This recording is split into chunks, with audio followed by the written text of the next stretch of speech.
উচিত। গান শুনলাম, বুক চিড়িয়া ছবি দিলাম, আর কি দিব বলো না, আমার মনে মানে না। আহা, কি সুন্দর কথা, কি সুন্দর গান। একটা গান মানুষের হৃদয়ের কথা বলে। রাধারমণ কি বলেছে জানেন? চিন্তাশীল মানুষের জন্য গান ঔষধের মতো কাজ করে।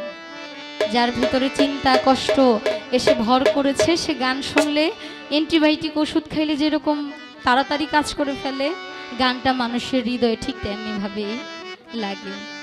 আমার সকল কিছু দেওয়ার পরও আমার বন্ধু যদি আমার না হয়, আমার মাঝে মধ্যে মনে হয় আমি আমার মনটাকেই মানাইতে পারতেছি না। সে তো আমার হওয়ার কথা, হলো না কেন? প্রশ্ন তো জাগতেই পারে। সাধক উকিল মুন্সি সাহেব একজন অনেক বড় মাপের সাধক ছিলেন। উনি মসজিদ ঘরে বসে গুনগুন করে গান করতেন, মসজিদের বারান্দায় বসে গান করতেন। আমার বাড়ি আসতে যদি দুঃখ পাও ওই রাঙা পায়, তুমি বন্ধু সুখেই থাকো, আসিতে আর কই না গো তোমায়। এটা কি আমার আর বন্ধুর প্রেম? অবশ্যই না। কারণ আমার বাড়িতে আসলে যদি আমার বন্ধুর পায়ে কষ্ট হয়, আমার বাড়িতে আসার দরকার নাই। দূর থেকে আমার বন্ধু সুখে থাকুক, আমার বন্ধু ভালো থাকুক, কিন্তু আমার বন্ধু যেন আমার কাছে না আসে। অনেক ভালো একটি গান করেছে, ভালো লাগলো। আমি কি উকিল মুন্সি সাহেবের একটি গান করব? আচ্ছা, একটা গান তো আমার অর্ডার ছিল, তাই না? আমি তো 200 টাকা নিয়ে নিছি, আগে ঋণের মধ্যে পড়ে থাকবো। আচ্ছা, আগে গানটা করি।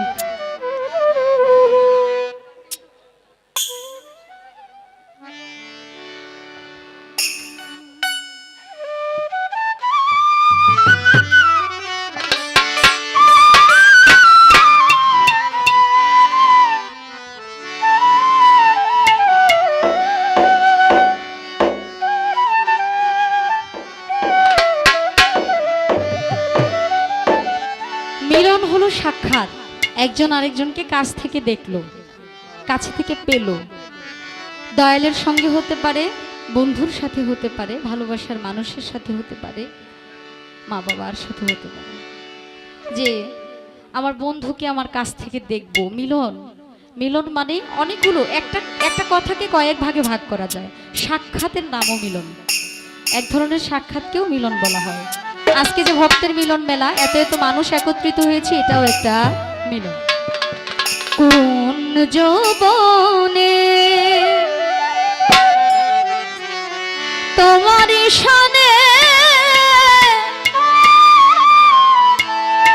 মিলনের স্বাদ জাগে বন্ধু,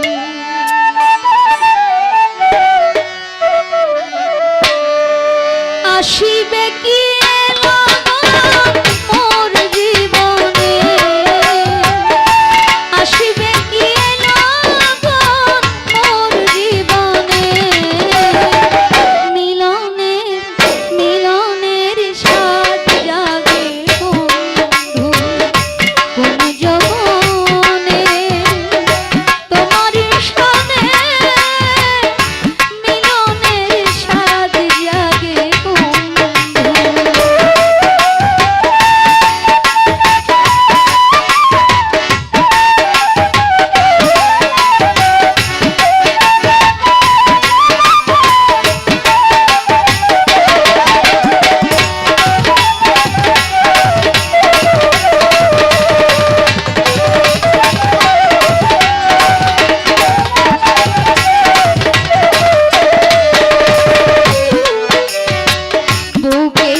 ভিতর